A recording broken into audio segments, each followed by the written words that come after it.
Welcome to After the Final Bell, a podcast about what happens when an adrenaline-fueled career comes to an end and real life begins. Hosted by UFC striking coach Mike Gonzales and YouTube bounty hunter Trevor O'Connor. It's not just about fights anymore. It's about what happens when the gloves come off. And the real adventure begins. Join Mike and Trevor as they chat about the highs, the lows, and everything in between. Life after the final bell isn't always easy, but it's always interesting. This is After the Final Bell. A daycare is a mortgage payment. I know. There's Daycare is like, daycare should be a law that you can't charge that much. I got a bidet. You sent me that Message. Amazing. Really Amazing. But in the same vein, it's where people feel like they're the main character and everyone around them is just ancillary characters that they can kind of treat and act as if they are supporting cast, not part of the deal, not part of the. Yeah, but especially coaches, you like these? I like these. I'm waiting for you to go work in a warehouse. Shit, I'm gonna wear these whole. It sucks that there's so many people that just want to be involved that they're willing to do just to be treated like shit. Yeah, because I can. How there's like almost a pressure to have an opinion about everything. Oh gosh, everybody has to have an opinion. Click the join button now to become a member and gain access to all the behind-the-scenes footage. Join us weekly for our members-only live podcast, but only when you click that join button. And find some commonality. Yeah. And there's going to be plenty of people that are like, you guys are stupid because, you're right. I think I'm open-minded if I know they're open-minded. If you're not open-minded, then it's not that I'm not. I just don't care. Yeah. What's up, guys? My name is Trevor O'Connor. And I'm Mike Gonzales. That was a good one. I was. And this is After the Final Bell, a podcast about what happens when an adrenaline-fueled career comes to an end and real life begins. We have no guest. Empty. We have to do a little rearranging at the end of this week. Okay. Because you are going out of town. Yeah, Friday. You're going Friday, Saturday for Corey's fight. Yep. So you'll be back Sunday. We booked Jam Bacchus for Saturday. Okay. So I'm going to try to move him to Sunday for us. Okay. I'm going to call him after we get done today. Okay. Good guest. When are we moving him? To when? To Sunday, right? Yeah. Is Sunday going to work still, or do you need to? Let me check. Okay. I'm trying to plan to drive home Saturday night after the fight. From Iowa, 9 hours. Okay. That's what I'm trying. How come you guys don't fly? You're just road tripping? Yeah, well, shit, we're tired of flying. We want to do not tired, but we just want to do a road trip. And it's close enough to do a road trip. 9 hours is easy. You know what I mean? Like 9 hours you can do without blinking. Yeah. Yeah. Anything 10 hours or less is a one-shot deal. Boom. Yeah. The idea is because we want to do a road trip. Yeah. And just. I have a proposed road trip. Okay. Where to? Let's go to Deadwood this summer. Okay. South Dakota. All right. When? There's just so much Old West up there. We should. Okay. I'm down. That's where, what's his name? Put this in my notes. The card player. What was his name? The guy that died. No, the other one. The guy that got shot while playing poker and died holding aces and eights, called the Dead Man's Hand. What's his name? Wild Bill Hickok. Oh. He got shot in Deadwood, South Dakota. Let's do it. I'm down. There's some cool shit up there. Like there's a bunch of the Wild West guys that we both like spent some time. Yeah. Okay, we should go. We should plan it. Yeah, we can go get a. How many days do we need? 1, 2, 1, 3? We could probably leave on a Friday morning. Mm-hmm. Road trip up. Stay the night Friday. Stay all Saturday. Stay the night Saturday. Drive home Sunday. We could take Starlink and do a show. We could take the Starlink. And we could bring the wireless Go's for microphones. So we don't have to bring a whole mixer and everything with us. And then we don't need that. We could just bring 2 cameras probably. Be a good time. We'll do a show up there. Yeah, that'd be a good time. We should. I put it in my notes. South Dakota, Deadwood, South Dakota. We should start looking for little places like that have some history that we want to see. Yeah. I mean, that mostly JJ and Kristen want to see. Yeah. And we'll just go because it's what they want. Yeah, we'll just go. Just saying. I've got a list. Okay. For today. Let's stay on the list. I've got a list, but I want to lead in with how do normal everyday people handle like time management and take care of themselves. They have a schedule. I don't know how they do it though. Well, I think because when's the last time? I mean, it's been since 2019 for me. Really? Yeah. And I mean, it's been for that longer than that for you of having to go and I have to be here right from 8 to 5 or whatever your hours are. And that's what I'm talking about. So here's the thing. This morning, I got up at 7. Mm-hmm. Got moving around a little bit, got out of here by about 8:15. Yeah. Went to the gym. It's 15 minutes from here to the gym. Yeah, okay. Okay. So it's not far. It's not like I went to the gym. I did like 20 minutes on the treadmill to get warmed up. I did a circuit workout, which was 30 minutes. I sat in the infrared sauna for like 12 minutes. Okay. And then on the way out, I did a 10-minute hydro massage. Okay. I came home. When I left the gym, I asked Kristen we have a big soaker tub. Yeah. I said, hey, just fill the soaker tub with like faucet cold water because I don't want to spend $5 million a day on ice. Yeah. So she filled it with just faucet cold, which is still cold. That's cold.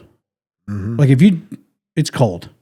I mean, it's if you normally do ice baths like once a week or twice a week, then it's not that cold. Right. But if you're not doing them consistently, that's cold. Faucet cold water is pretty cold. Yeah, it's cold. Yeah. It's cold. So I came home. I jumped in the tub for 8 or 9 minutes, somewhere in there. Just long enough that the only problem with faucet cold water is you can get used to it pretty quick. Yeah. It's still cold.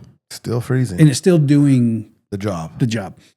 Got out of the tub, jumped into the shower, took a shower for the day because after the gym. Yeah. And then I had to wax my nose and my ears. Okay.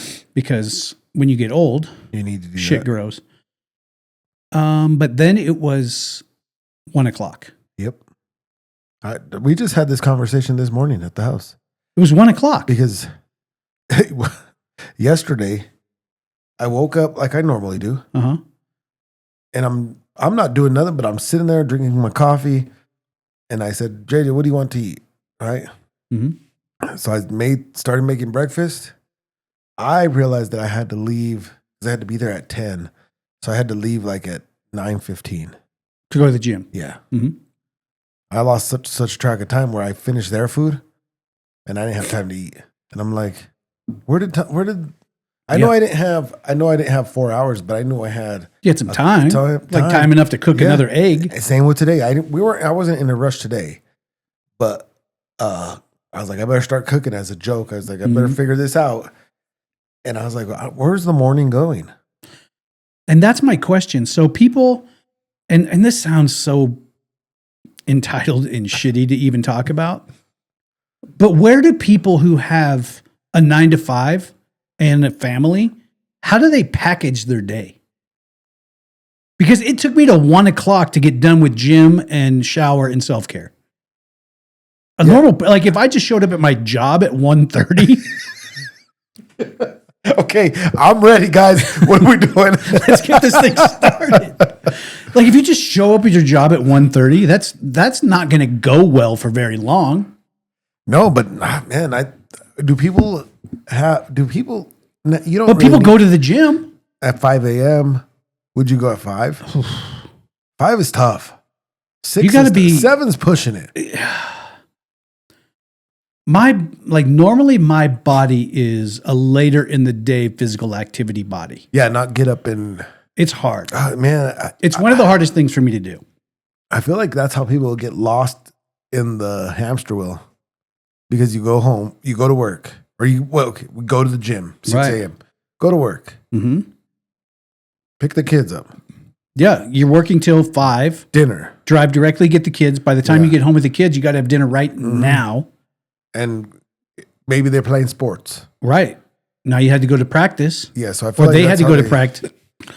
That's But how do they get, I mean, because if you don't have somebody that stays home, how do you get kids from school to practice to home if you work till 5 or 6?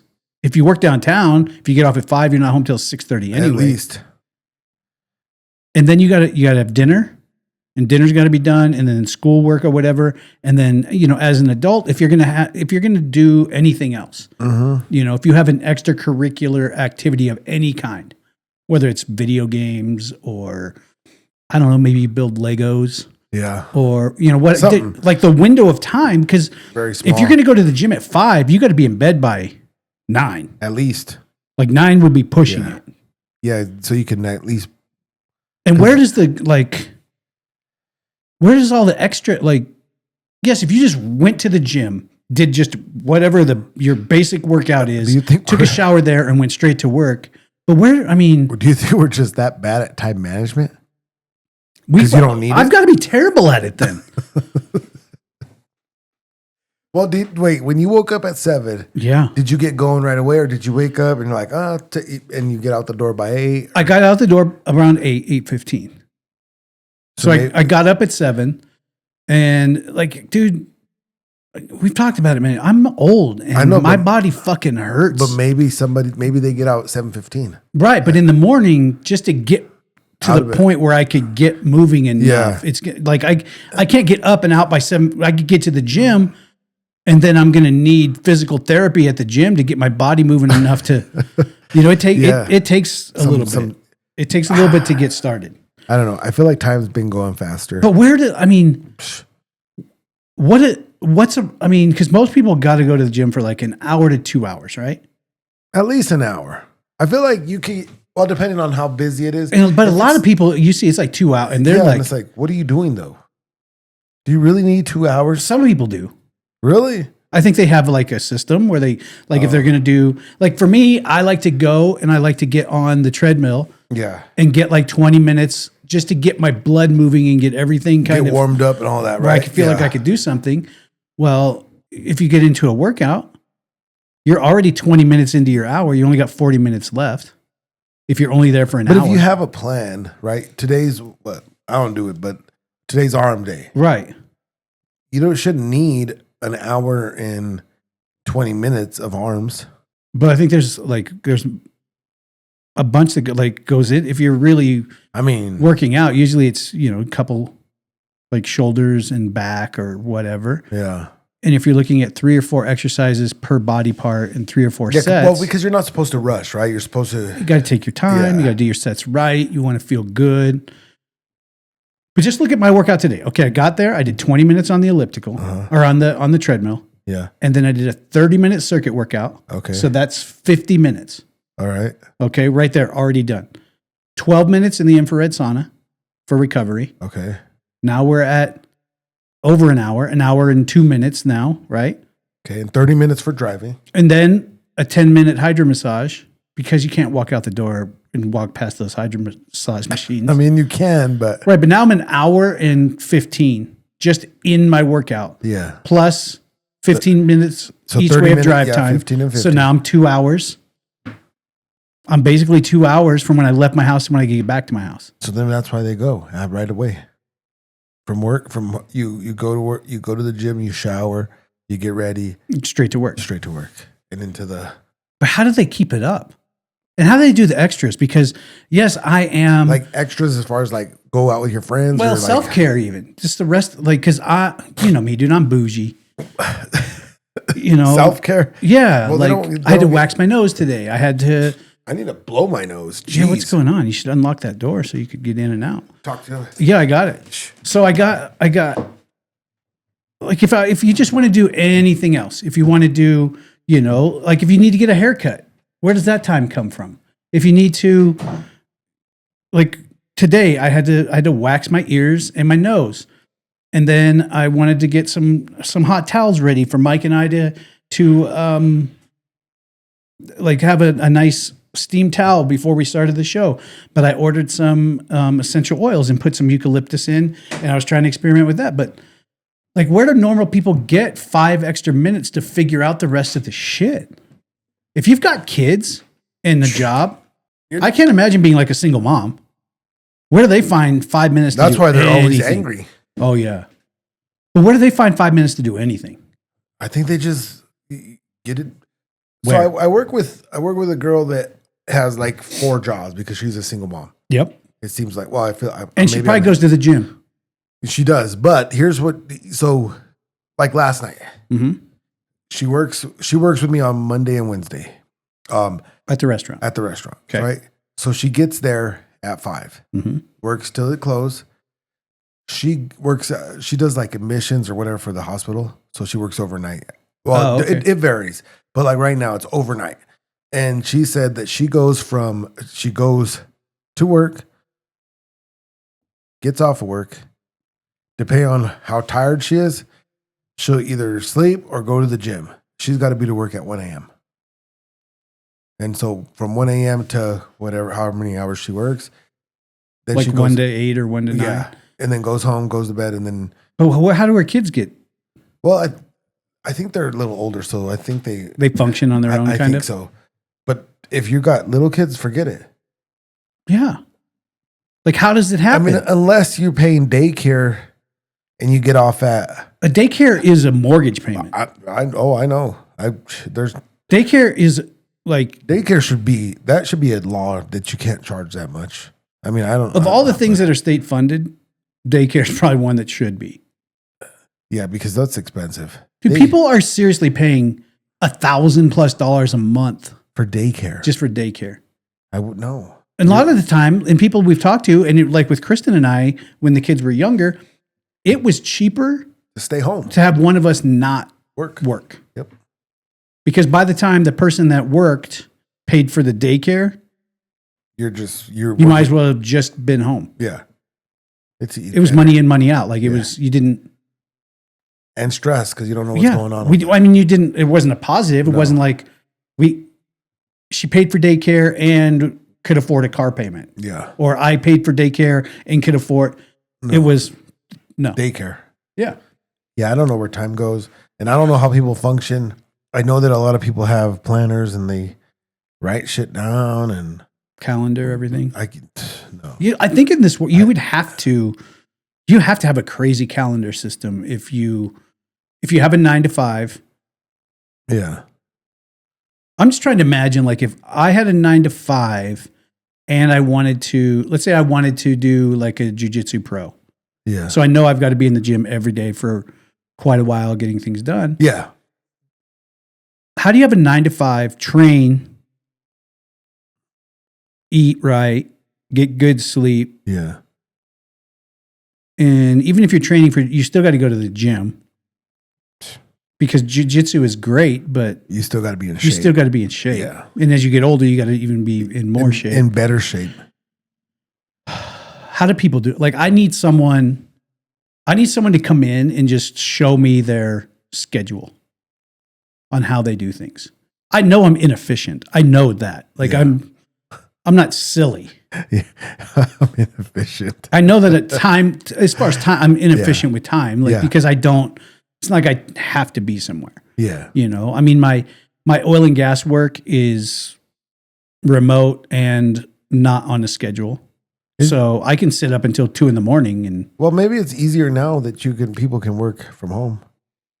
maybe one of the only good things that came out of the pandemic is people and companies realizing that you don't need the structure like that. Yeah. I mean, You know, unless your work is sensitive in time to customers that have to receive it during certain hours. Like, you can't really do I'm still on customer the- service from home. I think I'm still on the fence on that whole work from home thing. I'm not at all. Well, I think for you, it benefits you, right? For me, Everybody that Everyone I've talked to really has become either more efficient with their work yeah. because, I get- or like, even when I was working from home when the pandemic first started, like at that time, I was still a full-time employee for oil and gas. Okay, so you were still going to the office every day, or were you working from home? Kind of. No, at that time, I was still like right before the pandemic. I was still basically working regular work hours there. Oh, okay, all right. But when we went remote, and the big discussion was because like my department's job is not customer time sensitive. Okay. As far as I don't need to be available for at certain times, everything is either done via email or, whatever at that time. Yeah. So we had a discussion about schedules and do we need to be on at certain times? And of course we came around to the discussion or to the agreement that if you're doing all your work, I don't care if you do an hour here, an hour there, an hour here, an hour there. As long as it gets done. As long as your work at that time, your daily work gets done. Yeah. Now, I know when I started working remote full time, I probably worked more hours. On the computer, like just because you were home? Because I was home. Yeah. And like I would get up in the morning, come down, go into my office and work, but then I'd work a couple hours and then I'd go, out and have, eat breakfast or do whatever in the house or, if I had to run some errands with Kay Miller or, whatever we were doing. And then I'll come back in, work for a couple hours. But then in the evening, because you haven't left the house, it's not like you have a drive time to get home. I would just end up back in working because I can still interact. Yeah. Like doors are open. I can have a conversation with anyone in the house. Yeah, and you don't have to worry about. And I could get up and go out there and do something. Man, I wouldn't get nothing. I would probably have to get fired from 3 jobs before I figured out. Like, yeah, you probably should work from home and figure it out. Oh yeah, no, it was like I can't. Our productivity went way up. I mean, in our department because we all were already pretty independent workers. Like, even when we went to the office. Most of us just went in our office and closed the door and worked anyway. Yeah. You don't want nobody to bother you. Well, we're just not. It wasn't big talk there, but I think a lot of people ended up giving more hours. Do you think that hurt some people's like social life? Yes, 100%. There are some people that work purely for the like water cooler talk. Yeah. I mean, they don't because they got to pay bills, but like they feed, like that's their escape or that's whatever. Like that's their stuff. Yeah. Because they don't have, a lot of people don't have other, they're not training in a martial art. They're not doing this or like they go to work and that's where they get all of their social interaction. And it's so weird that people's whole world is based off of like this tiny little cross section. So weird. Like everyone at work is the only, like that's, what's crazy that's is their universe. Like if you listen to conversations, it's like kind of the same conversation every day. Yeah. It's like Groundhog's Day. You can like that movie. Yeah. You can walk in and Tim's gonna say this, and then I'm gonna walk by Samantha's office. She's gonna say this, and then my boss is gonna come down because he knows that I train jujitsu and go, "Hey, I got something I need you to do. If you promise not to choke me." Yuck. We've all seen. I mean, we know. Yeah. But I think a lot of people and a lot of companies realized that you don't need that structure, and you'll get more out of people if they're. So what do they do if their day is flexible? What do they do with the buildings then? Dude, I've told you before. I have an office downtown. I still have an office to this day. But what do they do with the building? Like, what is their plan? It's less than 20%. Less than 20. And how many floors is yours? Give or take. 14. Less than 20% occupancy. That's not. There is no one else on the floor that we have. Who's paying? Well, I think they own the building. So they already own it, so they don't have to pay for. But it still costs to run. Just think of kicking up the air conditioning on a 14-floor building. And you only got 20% occupancy. It's not like you pick and choose which floors get cold. Wow. You still have to have staff. I mean, it's got to be slim.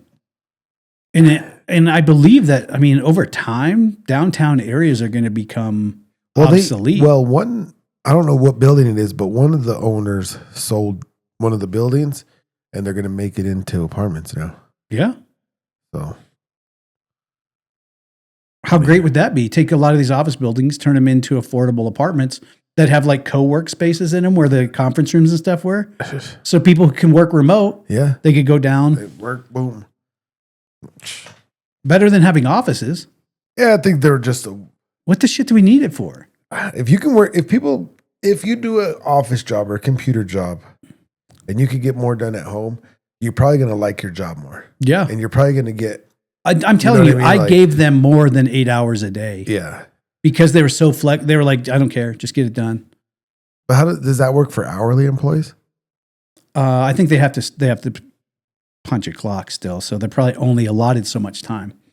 But if you remember, there was a big thing, kind of the big office scandal was, obviously they use like Teams, Microsoft Teams, so they can communicate with each other. Yeah. But it has an idle time on it that shows if someone has been active on their computer. Oh. And so people were buying these mouse jigglers that were working from home. So they would put this device on their mouse and it would move it just enough so that it looked like nobody's doing work.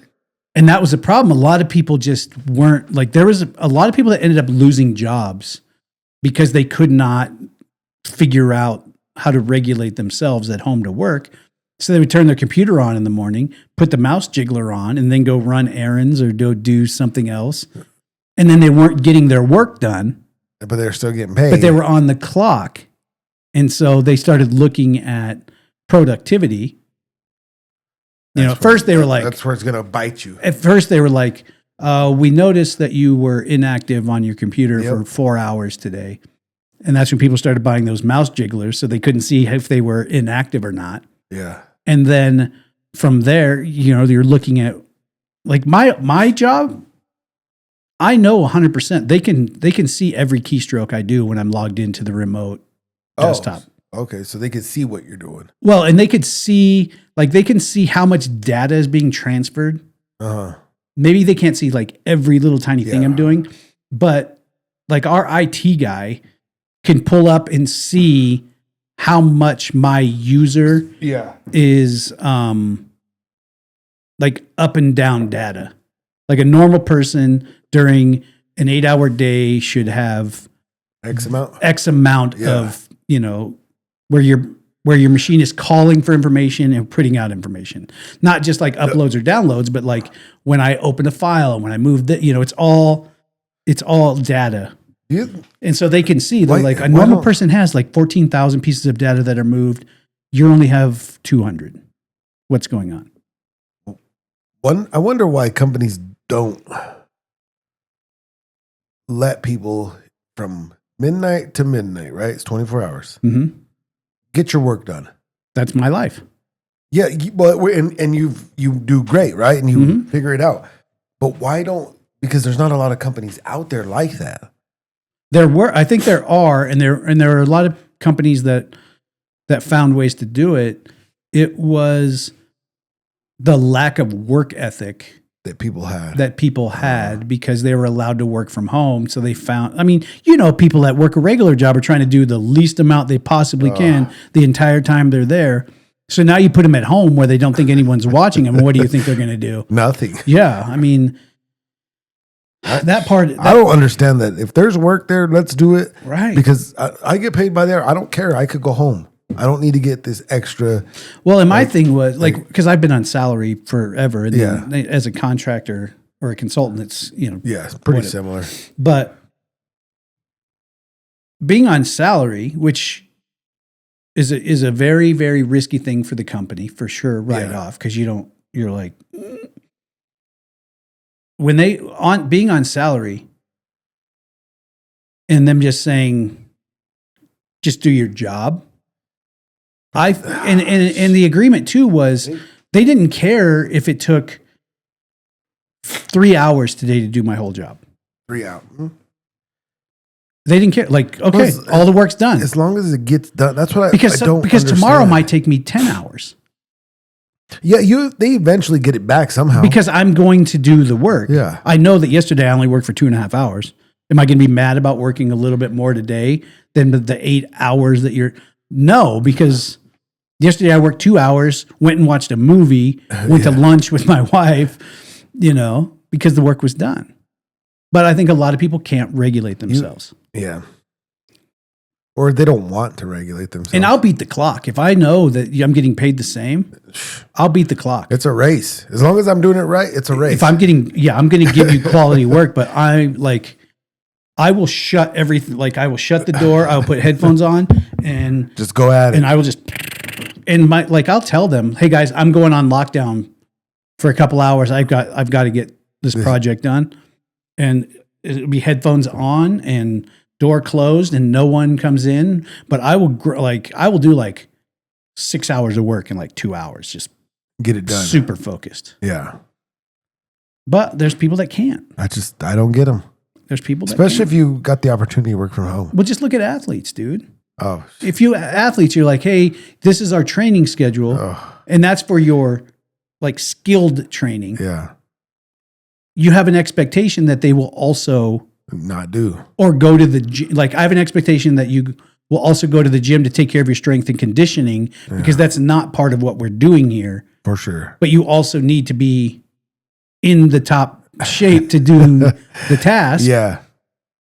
How many of them just don't? They just show up to do striking today and that's it. All the time. All the time. But you look at them and you're like, hey, here's the expectations. You got to go to the gym. You got to get your cardio in. You got to get your strength work in. They won't do it. That's why same thing with people. They won't do it. They won't do it. And I don't know that if I put myself back into that situation, I don't know that as far as corporate world, I don't know that I could do it. I think I would like that. I think if I had to do it, and I've thought about it, I've thought about trying to figure out a way to find a job to work from home that's going to allow me to work when I want. Not when I want. Kind of like me. Yeah. If I've got time at night, I could do the job at night and do what I'm doing now. Right. Right. But I kind of feel like sometimes I'm like, would I like a hybrid thing where it's like, and not go to the office every day but there is an office. There is an office where I got, once a week or once every other week or something. You got to go and do a meeting and download everybody. I think I would probably prefer that. Yeah, probably. And then I'd change my mind once I figured out the whole work from home thing. And I'm like, never going to the office you again. Guys, call me. We got Zoom. We got whatever, FaceTime. Yeah, we can do whatever. I'm telling you, I have an office. Yeah. And it's sitting exactly as I left it. Yeah. Do you have anything there? Any personal pictures or personal? Probably. I don't know though. Dang. But Mike, the guy I work with, who works at that, he goes every day. Not every day. Oh, okay. No. He works from home most days. He has a young child, and he works from home. But sometimes it's chaotic, and he's the kind of person that needs to be able to sit down and work. Oh. And if you come and interrupt, it's just not his brain rhythm doesn't. He's not do well. Well, he just he's that's that way when he's focused. And then nothing else matters. Yeah. So he'll go to the office 1 or 2 days a week, but there's no one else there. So he uses it as his alone work time, nothing to interrupt. So it probably helps people like that. Right. But he also does a couple things downtown during the week. Oh. So he'll schedule his time to go work at the office on days that he has other things going on. Oh, okay. So he goes down there still. So he's very OCD and very regimented. Mm-hmm. So if I had anything there that was out of place or he would have cleaned it. Hey, get down here. Oh no, it's probably. But no, I guarantee my desk is still there. Oh. I have a desk. I have a docking station, monitors, keyboard, mouse. You think your company will ever get rid of that office? Probably not. They'll keep it, huh? Because Mike likes it. Oh, Mike likes having that space. And Plus, Mike's in charge. Yeah. Okay. Yeah. All right. Like he would have been, before I started doing what I do now, he would have been like kind of my boss. Uh-huh. So the CFO, Yeah. and then Mike would have been like the controller, Oh, okay. and then me. But like it wasn't really like a. Yeah. It was, you know, we're Pretty but he even. was kind of, yeah. I mean, ultimately, in the decision-making process, he would have been ahead of me because I just didn't ever care to make decisions for one like that.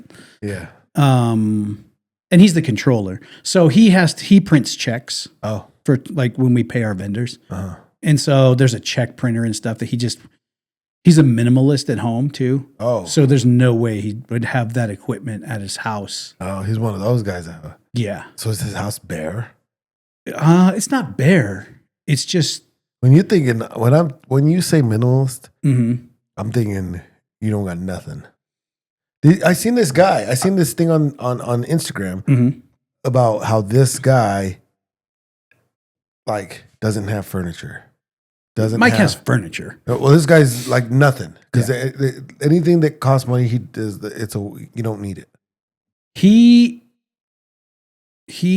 is a minimalist in, if it doesn't have a use, Okay, all right. it's gone. So there's no like everything in my house is used for something, type of thing, right? Yeah, like everything in his house is So we don't have just like for a purpose. This. No, and there's nothing like, even when we used to share office space, like his office is slick. Like, did his drive you crazy? yeah.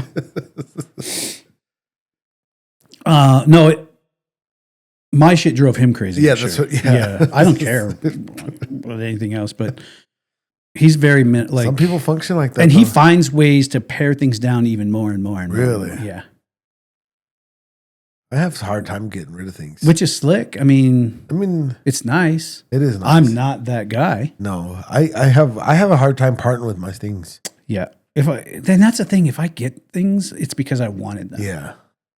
I don't care if I use And it there's or plenty of things that I've gotten that I wanted that I'm like, that I could easily be like, hey, babe, here's a bunch of stuff you can get rid of. But I mean, dude, I have. Yeah. I have piles and stacks. All right.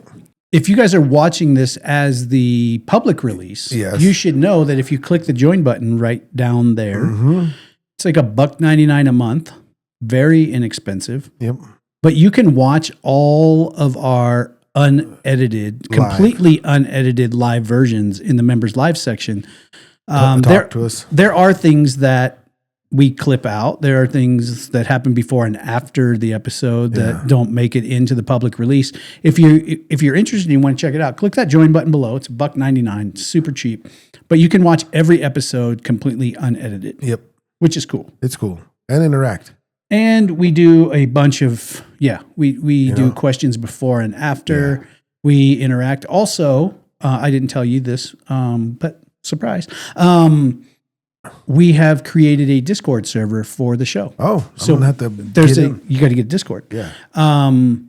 There's like a group chat that can go on in there. There's we're setting it now so that there's a members chat. So if you're a member of our YouTube channel, you have your own private area, and we can do like voice calls in there and do cool shit. I'm gonna have to get on that. Surprise. So there's surprise to you. There's a link. There's a link in the description for that as well. So now that we don't have the GTA Discord server, Matthew graciously helped build another one. Yeah, a Discord server for us to use. Those are a thing, huh? Discords. Yeah, like for a lot of things, not just they're big deals. Yeah, I had no idea. There's whole communities that function there. Really? Mm-hmm. Dang, that's interesting. Yeah, I mean, you can have an open call with anybody. Yeah, like you set up a voice chat channel, and people, if they have the permissions, can just join it. And I mean, people could be chatting without us even there. Oh, if they wanted to. Okay, I'm gonna get. I gotta join. Yeah, you got to. I'm gonna click the button. You got to get Discord. Okay. But yeah, if you're interested, all the unedited versions are in the members section. There's some cool stuff. Yeah. Okay. Check it out. The episode we did with Mary was over 3 hours long. Yeah. So Kristen obviously shrank some of that down, For sure. edited some of the Hopefully she beginning- took the first part out. some of the beginning Yeah. stuff where we just Rambled? Yeah. Jeez. so she clipped some of that, and the edited version is really good. It's still Good. like 2.5 hours probably. Oh, good. Okay. It's a really good episode. But if you want to see all of it and just the crazy spirals that we went on Yeah. before we even got started, there Check it is. that out. It's all there for the members. Okay. And it's not like we're $20. No, $1.99. Yeah, that's the thing. Like I get times are tough for everybody, Yeah. and we keep it as cheap as we possibly Yeah. can. But it's there. We still have WhatsApp. Yep. I'm about to kill the WhatsApp. I'm about to get rid of it. Uh-oh. Better. Do you know why? Why? Nobody's sending voice message. I need voice notes. Oh, somebody send a voice note. There's a link in the description. There's also a QR code right Easy. right there. You could click the link or you can scan the QR code Yeah. We need voice and notes. send a voice note. I use WhatsApp a lot, actually. Yeah. That's how we send our sparring videos. Because it's It transfers 5 minutes and and you don't have to. it's encrypted on both sides. Yeah. People can't steal your sparring videos. Yeah. Mhm. Figure out how to beat you Yeah. because there's no video of you. None. Yeah, WhatsApp's everywhere. Yeah. Matthew and I can text via WhatsApp because international. He has a, You don't have long distance. no, he has a pigeon. He has a WhatsApp pigeon that gets it to the border Yeah. and then sends it out. But yeah, I mean, Yeah. WhatsApp's great. I love it, except for no one will send us a voice note. Well, send a voice note. People just want to text me questions. Yeah. And you know that doesn't work. Nope. Send a voice note. So we Send can play it some- on air. If wanna we don't hear get a voice note in the next couple episodes, I'm not even going to talk about WhatsApp. Okay. It's going to be Discord only. Discord. Then you'll have to join the Discord. Yep. All right. List. Okay. What do you got? What What are you thinking? are you thinking? I was like, oh, I'm going to stick to the list. All right. What do you got? How And then many we things? just did that much time. I got a bidet. Well, you sent me that. Message. Amazing. Really? Amazing. You're getting so soft on us. If you are a grown man, and you don't have a bidet installed on your toilet, you're missing. really? I was worried. I was apprehensive. Uh-huh. Kay Miller does not enjoy it. Interesting. It's amazing. Best thing. $50. It cost me $50. $50? And it Where'd you get it? On Amazon? Amazon. And it took me 15 minutes to install it. Works great. Do you wish you had it a long time ago? Yeah. Oh. Yeah. If I could go back in time, one of the things I would do is get a bidet. Quick? Yeah. 10 years ago. So from here on out, we should expect you to have one? Anywhere I live, there'll be a bidet. You think you'll ever I'm thinking about installing one down here Oh, so you have two. for other people to test drive. Okay. But my grandkids come over, and I'm a little bit worried that they'll turn my bathroom into a water fountain. I hope not, but that would be hilarious. For you, way less hilarious for me. Yeah. Dude, That would be, oh man. Were you just like, I'm getting one? Or I've been thinking about it. You're just down that hole? I've been thinking about it. Did you have it in your I'm cart? talking about it. Did you No. Oh, really? No. I bought it when I knew I was going to buy it. I just went. Do you ever and put found it. things in your cart and then like? I treat them like the lady that says, hold something. If it brings you joy, keep it. If it doesn't, throw it away. Yeah. That's what I do with my Amazon cart. I put it in there and then I wait like 48 hours. And then I open the cart again and I'm like, oh, that was just a 2:00 in the morning thing. That's delete it. That can go save for later over there or delete. Okay. But then some things I'm like, I still want it. Yeah. All right. Speaking of that, What? can you go grab a package at the front door? Oh, yeah. Bear with me. Let's see what we got.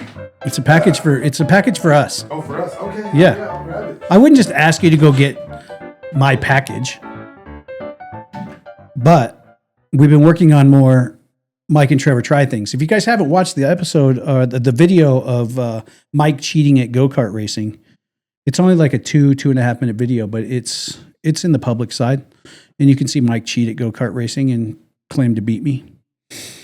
I'm going to send the video in for review. Bam. All right. Uh-huh. So do you guys have your own accounts? Or is it one account and you can put different names? You know you can share with family.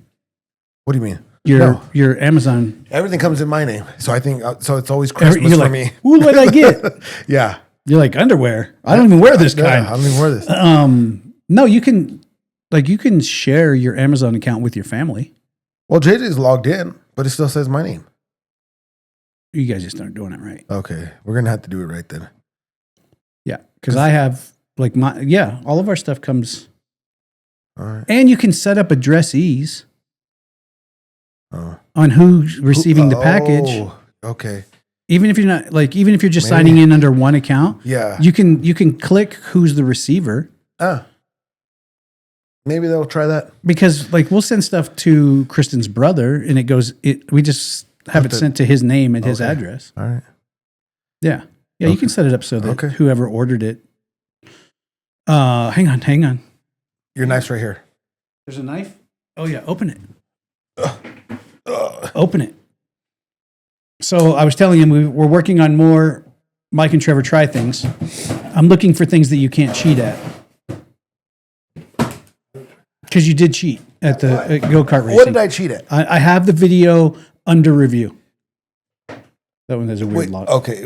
Yeah, so, hey, you guys, it's in live. It's in live. Yeah, it's in videos. You can go watch it. Mm-hmm. Judge for yourself. There was no cheating. Well, I sent the whole video in for review. I won. I called K1 and I'm having him analyze the video. And I don't know exactly what happened with your cart. So there should be two of them, right? One there. Oh, all right. One for you. Oh. Yeah, and one for me. Now this can go on the floor. Get rid of that. We talked about it before. Are these these are... We're going magnet fishing. Oh, I can't wait. We're going magnet fishing. I don't know what's in there. Open it up. We're going to open it.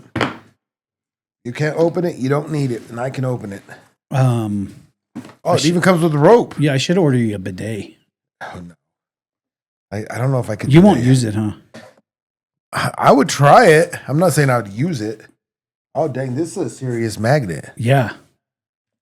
It's like a 1,700-pound magnet. So we should be able to lift anything? Well, we should connect to anything. We can only lift what we can lift.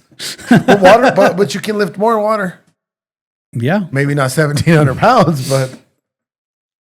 I think it should have a grappling hook, too. It does. Yeah. So what else do we got? We got the magnet. So we got the... Let me see. A grappling hook. For hooky. Got a good rope. It looks like good quality nylon rope. Yeah. We got some gloves. water resistant gloves for grip. I'm assuming this is to clean the magnet. Oh, yeah. We got to clean the magnet. Thread lock so it doesn't come undone. Oh, yeah. And then let's see the magnet.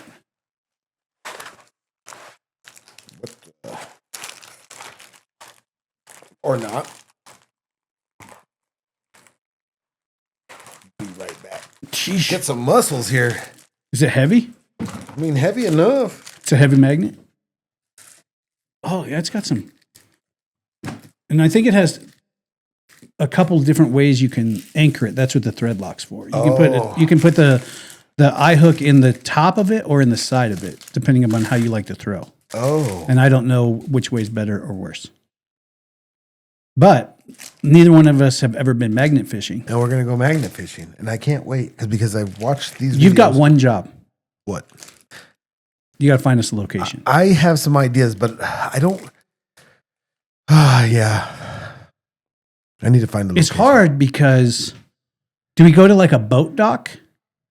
We could go and to then a boat dock. magnet fish around where boats launch because people drop shit there all the time. We could do that. Because like in Florida, there's Jumping Bridge down in the Keys, and everyone goes there to jump off this bridge to swim, and everything in the world gets dropped, or they forget that they have on, or it falls out of their pockets. So you can magnet fish there all day because there's people doing things there. Yeah. But like if we just see an overpass that has shallow water, there's not a lot. Like no one's jumping. Throw but, things? Yeah, but did they throw them? Can we solve a murder? Hey. Because they just need the weapon. They just need the weapon. So there's that. I guess it depends on. Are we looking for? We just want to find something. I think we should need to maybe a boat dock somewhere, and we find something. Yeah. And then we'll go. Then we'll go solve murders. Yeah. That works. Look at this. This is awesome. I can't wait. Yeah. How long is this rope? Did they say? It's long enough. Look at it. It is long. This will be interesting too. But we also have something on Thursday. What do we have? Oh, you got another package coming Thursday? No. Oh gosh. Let's not talk. And I saw you try to not respond to that text. I'm not responding. I saw you. I saw that you tried to. Gosh. You tried to not respond. Thursday at 1. Oh, this is stressing me out already. Thursday at 1, we go to Amber's pole fitness gym. Yeah. What are you going to wear? Shorts. Are you worried about your thigh grip? Nope. Because they wear like nothing. Because they got to have the skin to touch the pole. I'm not fall down. That's kind of what I'm thinking. I'm not wearing nothing short. I'm not wearing booty shorts. Mm-mm. And I'm not bringing knee pads either. What if you fall? I don't care. You're getting bruised. Boom. I'm out. Yeah. She sent over kind of a, hey, you guys might want this and this and this. Yeah. And knee pads was on the list. Nope. Not buying them. Because I don't plan on going ever again. Well, and what about you? You going to go again? Probably not. Okay. What am I going to do? Like become a professional pole dancer? Like maybe. I don't competitor? Know. What would be my name? I don't know. I'm not even thinking that far ahead. I would have to have a beefy name. Beefy. We don't want people fooled by what they're coming to see. No. I don't think there's some like in shape guy going to do a lot of acrobatics. It could be Beefy T. It's it's going to be that. Yeah. But Thursday, 1 p.m. We're going to go do that. We're going to film it. Yeah. Boo. This is going to be fun. You know, we were talking before we went on air that JJ was trying to find the DJI Pocket 3. Maybe we could find one. I was just thinking the other day that you and I need to buy the DJI action cams. What are those like? Are they it's like a GoPro. Oh, okay. But DJI's version of it. And the only reason I say that is because like we have mics and everything that pair to it really well. Because I know, like when we went go-kart racing, if we would have had like something, it would have been that could record, because we recorded off of our Meta glasses, Ray-Bans. Yeah. But it only records for like 3 minutes. Yeah. That's the bummer. And it's hard to start. Yeah, you gotta hit the thing to. Yeah, you gotta hold it down to start it, and then if you're in the middle of a race and you hear it beep beep beep when it's done, but then like to restart it, you gotta be paying attention in a go-kart. But if we had the action cams, you just press it once, we could got the whole race. I'm gonna have to look at those because I like DJI stuff. Well, I just think even like when we go magnet fishing, having that kind of first person view. Yeah. I think that's what we need to do. I'm ready to go. Got your gloves? No glove, no love. Yep. See, sweet. All right. Into the list, real quick. Okay. Sorry. Into the list. We talked about my bidet, and you're gonna need one. I'm gonna need one. Okay. I'm gonna have to install one down here so people can try it out. It's just weird if people go into my personal bathroom upstairs to test my bidet. Start turning the water on. Just checking out the bidet. Yeah. Hey, can I take your bidet for a ride? Yeah. No. Probably not. That one's mine. Because you said it that way. Yeah, because it sounds creepy now. Yeah.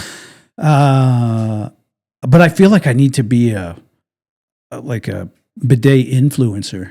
Really? And just tell people, like, I need to get the word out. You need to make a TikTok on it. It's good. People need like. Okay. I saw something online, and it was last night, and they called it main character syndrome. The premise behind it is understandable, where back in the day we would say, oh, that person thinks the world revolves around them. Yeah. But now it's called main character syndrome, where... Who gave it a name? Well, some psychologist probably. Oh, okay. But in the same vein, it's where people feel like they're the main character and everyone around them is just ancillary characters that they can kind of treat and act as if they are supporting cast, not part of the deal, not part of the... Yeah, but now is everybody... I mean, because in your life, you should be the main character. Yeah. Like, it's your life. So if you're not the main character of your life, that's a problem. Does it get to the point where they think the world revolves around them, where everyone else is ancillary, everyone else doesn't really matter? Everyone else is basically like an NPC. Yeah. That's only to interact with when you are... Talk to? Right here. Yeah. Yeah. There's a lot of people like that. But what's the line? Because you don't want to not be the main character in your life, because then you're just like someone else's. I think the line is when reality sinks in, like, because without a good supporting cast, it's hard to be the main character. Yeah. Then you're just going to be by yourself. In different situations, like you're in a relationship. Yeah. You happen to be in one, which is cool, so you can understand. Yeah. Right now, you're the main character because right now you're doing what we do. Yeah. And JJ is probably doing some recovery, or she should be on the rowing machine. The baby. Right now? Yeah. Push-ups? Mm-hmm. How many push-ups does she do when we're recording? Hopefully 1,000. Like the whole time, right? Yeah, just stop. It's funny to say, but like right now, like you're in main character mode. Yep. Because you're doing the thing. She is at home or wherever she's at. I don't know where she's at, but and kind of just, doing. But then when it comes to fight time, she becomes the main character and you become kind of a supporting cast to that situation. Yeah. Like on fight day, the camera's on her. Yeah, not it's me. Not like people tuned in to see her. So you're not the main character at that point. But are you still the main character in your own life? Yes, but not always. It's too much when you think that everybody has to be part of everything revolves around you. Everybody has to. When you never see that you should be supporting cast? At times. Because even though we're all main characters in our own story, there's times where it's a supporting cast. Yeah. Like Kay Miller supports my cast a lot. Yeah. But there are, like when she was playing in the band, my job was to carry her drums. Yeah. And it's fine. And put them on stage and take them off and cheer louder than anybody else. Or when she goes and does photo shoots, on occasion she talks me into being a second shooter. Yeah. Or at that point, it's her. I think it's when you feel like everybody's obligated to be part of your supporting cast. No matter what. No matter what. Regardless of where their life is, regardless of... Yeah. You didn't show up for me when I needed... Yep. I needed you to come and cook me some eggs. Yeah, and then it's like, no, I'm not... you didn't come when I needed eggs. Yeah. When people... That's when it becomes too much, because then you get the, like... Oh, they don't support me no more. They don't. So I got to go to this different group. Right. I got to go to this different group. And it's like, oh, then all of a sudden you just want yes men around you. Right. It's like, that's... Or is this where it blurs the line between narcissism too? Because a narcissist believes that they're the main character in every situation. And everyone... Do we and I never really thought about this, but in order to be successful in some way, should you have a little bit of that? To an extent. I mean, it's got to be uncontrollable. It's got to be able to be controlled. To an understandable amount. Yeah. Not over the top, but just enough to get you to where... Yeah, if you're trying to be an entrepreneur or a content creator or, you know, whatever that looks like. I think to some extent you have to have a touch of narcissism to believe that you're important enough that people would want to see or do or, you know, whatever. Be around, yeah. But I think there's also a problem when it becomes all-encompassing. Yeah. Like if we're filming this podcast right now, you have to have a little bit. Yeah, you know, for sure. It's got to, you got to. But if we press stop, and then we still think that everyone around us is just there to serve the needs of what we're doing, it's wrong. That's when it's a problem, right? That's when it's narcissism. Yeah. That we don't. But it's such a fine line, like, because if you have none of it and you just acquiesce on everything and you're like, well, I mean, a podcast would be cool, but I don't want to take away from everybody. What do you have going on? You know, I mean, to some extent you have to. You have to somehow. To turn on a camera and a microphone. You can't just be. And to be like, hey guys, I got some shit to say. I think you should hear it. Yeah. Well, you don't go, hey guys, you probably don't want to hear this. It's probably not going to be very entertaining. Stop. I can't even hear it right now. But maybe if you guys had time to listen, maybe don't worry about it. Yeah. Don't worry about hitting like. Don't. You know, I mean. Yeah. But it becomes too much when I feel that people have to serve you in certain ways, you know. I had a guy, a fighter one time tell me, yeah, I just want to be, I want to be the king and I want to sit on my throne and everybody's around. I'm like, yeah, that's not me. And that's not anybody. You know what I mean? That's not. We know a lot of famous people, a lot of world-class athletes, and 99% of them are not. As soon as the fight's over, they're just them. Normal people. And you just, you know, it is what it is. You want to tell them about the bidet as much as anything else, you know? Else. Yeah. But then there's some people that are they've got, like Conor McGregor, jumped the shark and became, believed that he is the character that he created. Yeah. And the world is He's going for president. Yeah. He even made those hats. Did you see the hats he made? No. Make Ireland great again? And they're green? Okay. I mean, I thought it was. He has every opportunity but I thought it was a joke. I would hope. I thought it wasn't. I would hope, but it's not. No. The fact that he's had so many. But he's a perfect example. Yeah. You know? Everyone is a supporting no matter who you are. No matter what. No one around him will ever be. But what is it? The fame or is it the money that has made him feel like that? Or is it the narcissism? Yeah. Yeah, maybe that's a combination, I guess. Yeah. And it's tough because being a fighter, being a content creator, being an actor, and you have to, like I said, you have to have you have to have some, but you also have to keep people around you that are going to tell you when. They want to be around you. Or you got to have people around you that are going to tell you when.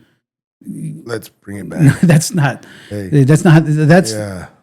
I don't know who you think you are, but you're not that important. And that's key.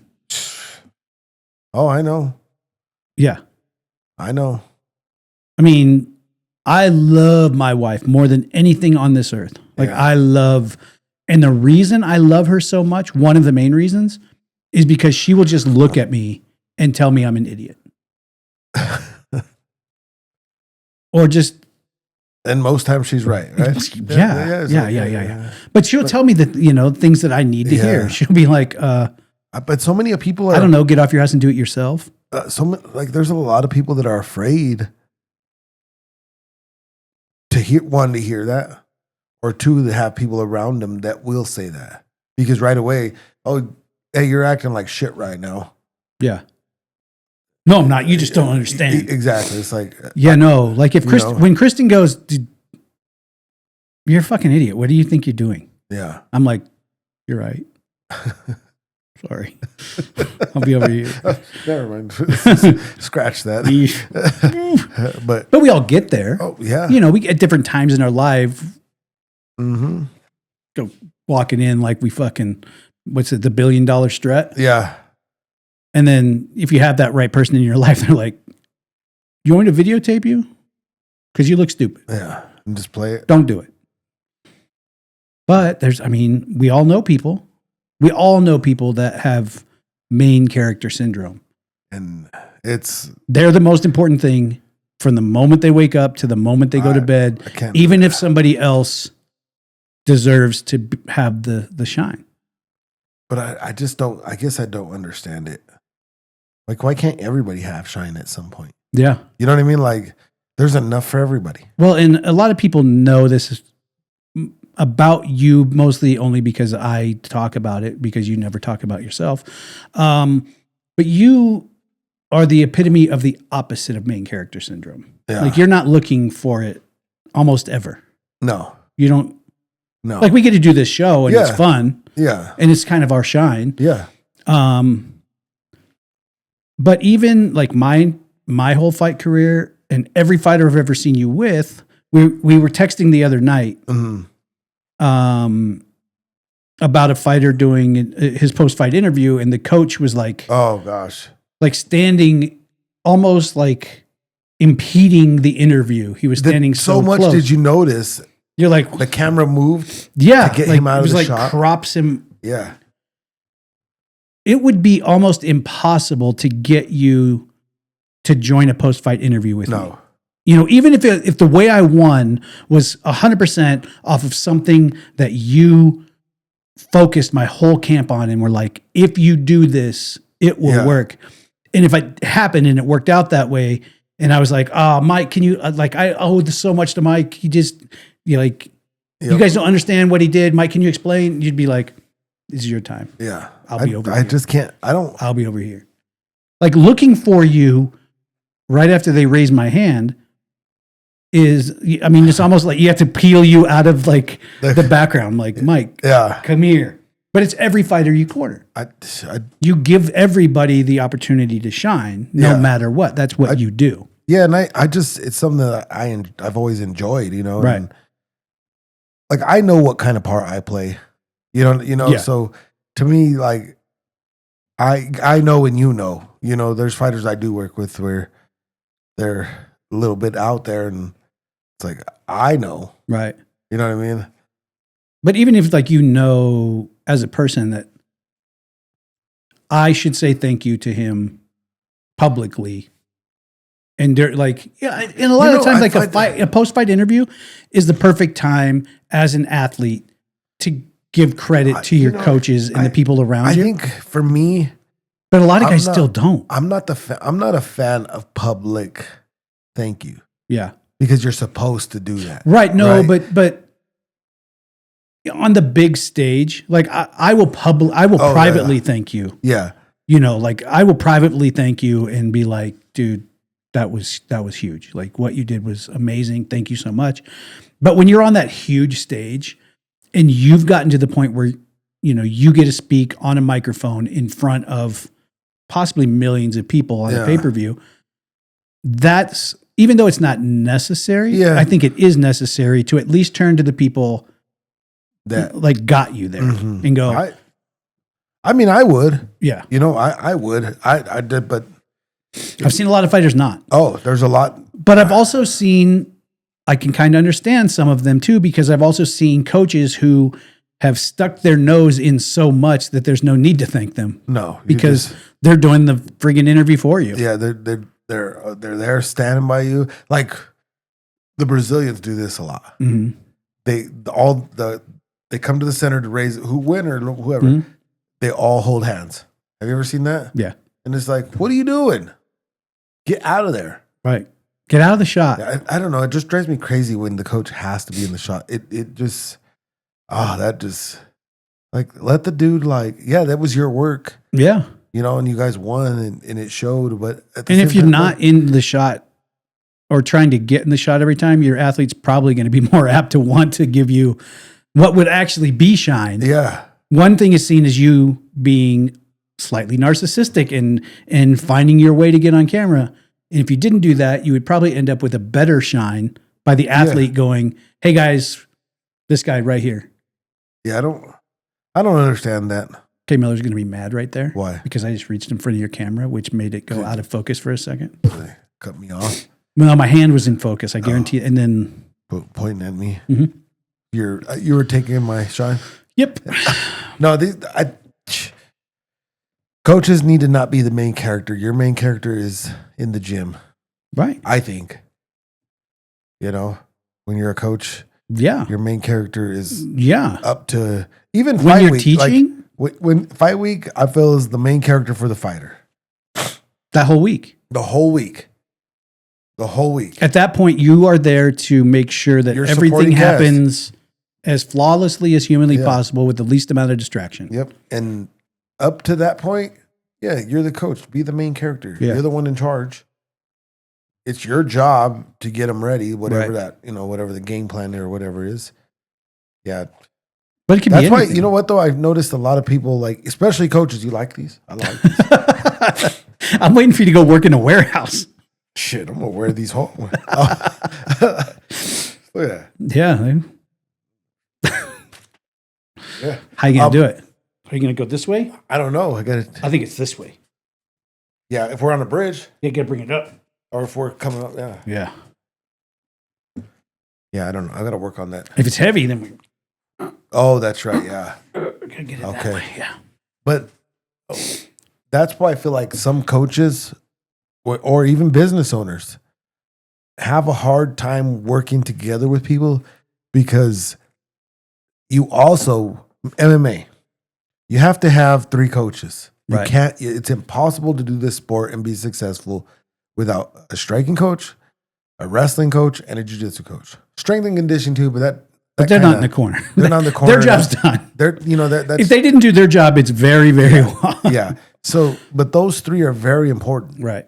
And a lot of these coaches I see that take shine, They want to be the they don't work well with other coaches. They go through coaches at their gym, where it's like, oh, and then you see or you those, see it in the corner too, Mhm. where the head coach feels like he has to say all the words. Yeah. And sometimes There's times I'm shut up Yeah. because that guy needs to talk right there because what's happening in this fight is in his wheelhouse. And if Yeah. something needs fixed, why am I going to tell you what to fix about what that guy does? yeah, or like on the regional scene, I get it because there's only one coach most times because most fighters can't afford to bring a team of coaches, right? Right. So you just bring one, 2 maybe, 2 maybe, right? if you can drive. And depending on who I'm with, if I know I'm more experienced, it's like, hey, do not say nothing unless I say. Right. If I say, hey, Trevor, do you have anything to add? Yeah. But if I go with Valor and Banks, like we know, like my main character, boom, striking, go, go, go. And then once it goes any kind of clincher, that I'm just supporting. I'm out. Hey, I'm Tag in. yeah. Like for instance, for JJ, she knows my voice. So if the other coaches are saying something and she's not responding, all I do is say the same exact thing in the same tone, and we normally get a response. Or if she were to be like hyper focused during a fight where she is, you see her eyes get a little bit big, yeah, and that anyone else in the corner can yell whatever they want, and she's not going to hear it. nope. And we're not saying this is about Jay. We're saying it about an athlete in general. But your voice is so It's ingrained in her that you can say a couple of things those words are going to click, and you can watch her level back off, and then everybody else can re-engage. yeah, and I mean, and there's times where I don't even go in the cage. They're like, you go in. No, it's not. And I don't like Right. using the term. It's not my job. Right. But like in those moments, The right person has to step up. We got you two are way better at what is going on than me. So it's not my job. It's your Right. job to. Right. If You know? they're both wanting to stand and bang from, Yeah, then I got it. Then I'll figure it out. we'll fix this part. But if As soon as it's a grappling match I don't or need to. she's getting taken down, Yeah, like it's not that it's not my job. It's just you're better than I am. that's why you're here. Yeah. Yeah, then why You're not would we going to bring tell you? her how to strike. Like what Yeah. would bring you? So, these people just need to know where their character is. Now, do you think, like, even in acting, we'll say, where you have to feel main character. Yeah. You know, even if you're the second lead in The Sopranos, you still have to be beefy. You got to be in it. But do you think it's bled over from that into like the influencer world, into the creator world, and then more into real life where they become so self-important because people see me? I'm on TV and people see me, so I am the main character. You guys. What's crazy is I see people get more excited that they saw a content creator or YouTuber, TikToker, whoever, whatever you want to call them, over an actor. Right. Because the cool thing to do is like be a creator. Well, if as an influencer or a creator, your everyday person, like you're that close. Yeah. Like if I see that guy and I might be able to make it. Yeah. Because I can see that guy out and about. Unless you're in like LA or somewhere, you're not going to see like major actors just out and about. But I mean, you see a lot of actors who become so narcissistic that they're more important than everything that goes on in their lives. And it happens with influencers and it happens with creators all the time. Because where they don't have that person that tells them that their poop still stinks and they're still stupid. So they allow the importance of themselves to become bigger than any situation. Because do you think they just push people out then? They push people out that don't buy into their bullshit. Yeah, once you make it to like I'm assuming a certain level in that world, it sucks that there's so many people that just want to be involved that they're willing to do just to be treated like shit. Yeah, because I can. But I get to walk around and sometimes the camera sees me. Yeah. Yeah. Like maybe they'll get a glimpse of me holding a bag. Yeah. Or maybe, and I just feel I could take a picture with them and post it. It's like to me, it's just, that's not worth it. No. That in any way. No. I mean, it's one thing when the cameras go on and you have to be important.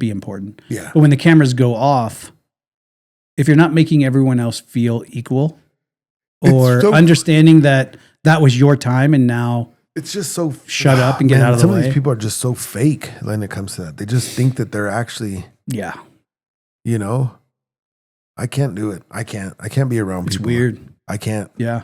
If you don't want to see. And you're around a lot of like high level people, a lot. And I deal with it all the time. And it's just like, there's times where I don't But some people you're like, I'll go say hi to them. Yeah. And other people you're like, I wouldn't say hi to them if we were the only two people in the room. No. And it's just like, for me, there's people that I'm like, oh, you don't like them?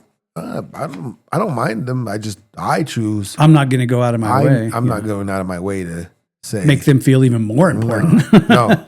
Yeah. No, because it makes me feel better when people come out of their way. Like when I know somebody's like that, like I also have a good tool where it's like, I don't care. Right. I don't care who you are.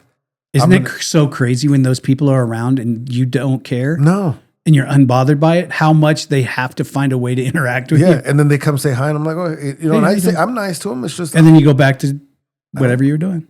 I don't care. I don't care. Like. Yeah. Like I just think like we all have different callings, and yours is great. You're a fighter, and that's awesome. Cool. But you're just as human as anybody else. Right. Like do you know what I think is really cool? The guy that can fucking run that trash truck in my cul-de-sac and put everything back exact in like this little tiny cul-de-sac. I need him. When I hear, I'm weird, but when I hear the trash trucks, I go to the loft window because my dude is so slick. Like he can, no matter how close together you put them, no matter how weird the cars are, he gets it, dude. Yeah. That's cool. Do you think anybody knows how much main character that dude should have? Yeah. Because that's cool shit. Like I want to go ride his route with him one day just to do it. Just to check it out. Yeah. You would? Yeah. I several years ago, a decade plus ago, I took a short-term position Uh-huh. with one of the waste management companies out here. Uh-huh. It was during spring cleanup when they let everyone put all their Stuff yard out. waste out. And so they hire on a bunch of temporary people to help with Yeah. that because it's outside of the normal bounds. And I got to ride on the back of the trash truck Oh, and then go pick up like, it Was was it fun? like piles of sticks and leaves. was it cool? A good time. I loved it. I thought it was fun as shit, dude. I just got to hang on to the back of the Just damn truck. ride and And then pick up. But during that, they also had like a skid loader that went around and picked up like the big piles. Oh, So okay. you just had to yeah, pick up but like, dude, I hung off the back of a trash it's truck. fine. Yeah. And people probably look down upon it, but I was looking out like, you guys all wish you were me today. Uh-huh. Because this is the coolest job I've ever done. When I see them, I'm Mhm. like, Does everybody do that? Or is it just like certain things where you see where I think when you have an idea of not like being judgmental on what people do to make money, right. you open your eyes to be like, that's actually a pretty That cool looks job. cool. You know what I mean? I thought about being a mailman. A mailman would be fun. I have a friend that's a mailman. Like just all the steps you can get in and all the stuff you know about it- your neighborhoods. Oh, but what if Like, they didn't you know but what if they didn't all of put it. you in your neighborhood? Well, okay, you live up here. No, not my neighborhood, but like the neighborhood that Oh yeah. that's your territory. I think I would like that. I You would know, like to, like how much drama you know all the shit. you just talk to everybody. And you see all their mail. Yeah. You know who's not paying their bills. Who got a notice? You know all the shit. Yeah. Mailman wouldn't be bad. If I got to deliver the house, I don't want to deliver mail to a business. No, I want neighborhoods Yeah. like this Put me where I in- walk the street. Yeah. I park down there and I'll walk the whole cul-de-sac and then go down to the next A street. mailman would be cool. Doing the trash would be cool. Mailman would be cool if you actually, but a lot of them just like drive, get out one mailbox, get out one. Yeah, I would that's want all boring. my mail in my bag at the end of the street and walk up and down. Yeah. But maybe it's a time thing. You know, I delivered milk, You're the milkman? Mm-hmm. When? the overnight milkman, When? dude. When Peyton Teen- was a baby. Oh, a long time ago then? Yeah, Really? Was that yeah, like back when they didn't have GPS. Oh, so you had to know Map book. map book? Yeah. Yeah, because when I trained, like when you have to go out and you have to train, and then you are like the relief driver Oh, so you for gotta who's know. ever off. Oh, so you don't just get one route. You might go this way one day, this way one day. So this you got to way. map, and you're like, Yeah. Oh no. Was it Yeah. fun? Was it? It's early in the morning, right? late at night, Oh, early late- in the morning. okay. Yeah, like you go in at midnight, Uh-huh. and then because you have to load your truck. Oh, you don't just drive off. No, you have to go and like look at all the orders Mm-hmm. for your route, and you have to load things so that you load them in an order in which you can get to the stuff that's needed for each person at the right time. Okay. I'm sure like every other delivery truck. But as much as I thought it was going to be I hated it. Really? Yeah. Why? It was like and it's just like anything else, but they found ways to like pack routes so much that you could almost never get done on time. And if anything went wrong, it was terrible. And then just not fun. It could have been. maybe if it was a 2-man job and you could work with your best friend, and like one if you drove the truck and the other one like ran the milk. Yeah. and just and had someone to interact with. But you go in at midnight and you work till like 7 and 8 in the morning, and But you're driving. oh yeah, And it sucked. yeah. Before a bunch of people got packages now, like when it was just UPS or FedEx, Mhm. I would like to do UPS or FedEx. Delivery. What about Amazon? I've thought about it. Kristen did like the Amazon Flex for a while. I'm on the waiting list still. For Flex? Yeah. Yeah, she did Amazon Flex for a while, where you could just pick like A route a route that has or a block, they call it. a right? block of time Yeah. or whatever, and you just go load those packages for that one specific block and then go make them. That would be cool, but See, I was going to do that. So when I was doing the Uber thing, Mhm. in between, because I would go out and I would just put in, like, I want to make X amount of dollars today. Oh, when 'Cause you hit that number, yeah, that's the end of my yeah, day. Like that's my however fast I get it. Right. So I was like, well, I know it's slow during this time, but if I could get a block and be in this area, I'm done with my block and I could get decent rides. Right. But I was on the waiting list, so I never got to do it. I would have done it though. I think it would be cool back in the day more so than now because everything is so like they have. Well, I just wanted to do it because I wanted to see people be excited. Hey, I'm Get coming. their Hey, I'm the yeah. favorite dude. Yeah. You know? You know what I need to do? Because we get so many packages, and I've seen a lot of it on TikTok where people put out like little Box. like snack boxes and Yeah. shit for because dude, the Amazon guy probably comes here at least once a day. And man, they run those guys. And that's the thing where I think it would be fun, except for the fact that it's gotten to the point where they figured out how to like squeeze every second out of them. Like you don't get a chance to breathe. And you're like, they know if you're behind on your route and they're like telling you. And if you probably get done faster than then normal, they want you to go more, help somebody else. Just like, no. Yeah. And I know a couple of people that have done like the big truck routes. And if they get done with their route, you don't just go home. They're like, oh, this person's behind over there. Go offload some of their packages and help them. Well, how about they just get faster? I go home. Yeah. How about I go home? Yeah. And they learn. Yeah. Yeah. Not teaching them anything by bailing them out every day. I don't know what else I would like to do that would be fun for myself. I want to work at Home Depot race as a greeter. You want to do that full time. I want to talk to everybody. When I worked at Lowe's, they wouldn't get me. I wouldn't get in trouble because I was helping. But I'd wander off. I'm supposed to be in the garden. I'm at the lumber. You're just helping. Do you know where this is? Yep, I'm walk this way. Yeah. And then you know what I like when I go to like Home Depot or Lowe's? Yeah. When you ask someone where something is and they're like, here, let me show you. And they want to go and help you. And if you get there and you're like, oh, that's not really what I was talking about. They're like, oh, well, let's figure it out. Blah, blah, blah. I went to buy, what did I go buy? Oh, these poles. Oh, okay. These poles. I went to Lowe's first. And I was like, hey, I forgot my phone at the house too. So I couldn't just like pull up what I was looking at.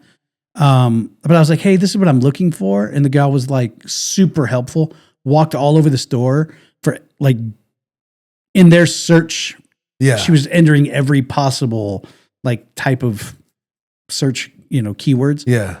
And we walked her whole store and, 2 or 3 different things that we came across that just weren't. They weren't it. They weren't it. And, eventually we just realized they didn't have it there. Yeah. But she walked the whole store, probably 25, 30 minutes of just her with me walking around the store trying to find. And I was like, I'll come back here. And ask for her. Just because she got it. Yeah. But then you go into some of these stores and you're like, hey, do you know where?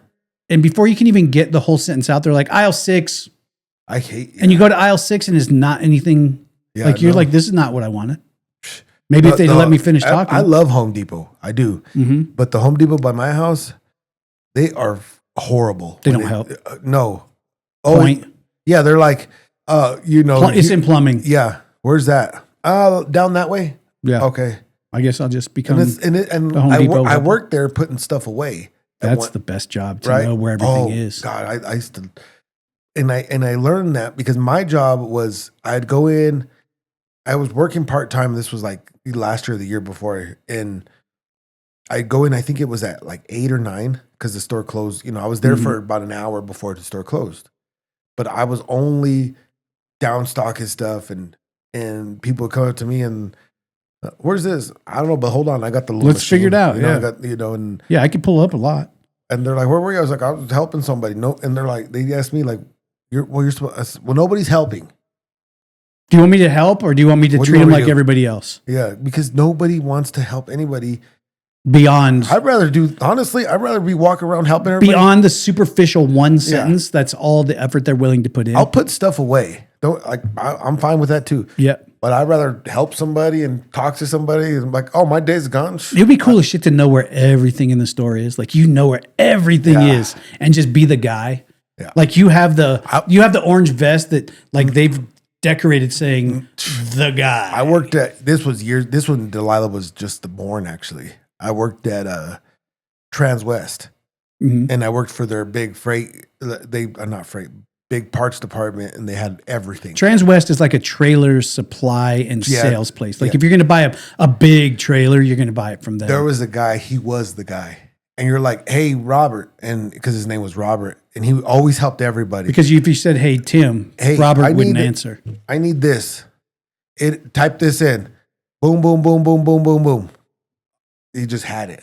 And sure enough, he was never wrong. And that guy, Never wrong. like you'll always remember Robert. Oh yeah. He taught But to be that guy in a business is so cool. oh gosh. I need to be that guy again, I think. That's a somehow. cool, like that just that feeling. Like you've put in the time to where you know, where people that work there ask you where shit is. Yeah. Yeah. Yeah, I when know- people go, oh, I don't know where this is, but there's Mike. Mike. Mm-hmm. If anybody's going to know, it's going to be him. Yep. And the weird thing is, it's just a regular job. It is. But it would feel cooler than just about any other, It is. It was a fun. I mean, I didn't mind that working there. but not Walmart greeter, right? Because you can't leave your post.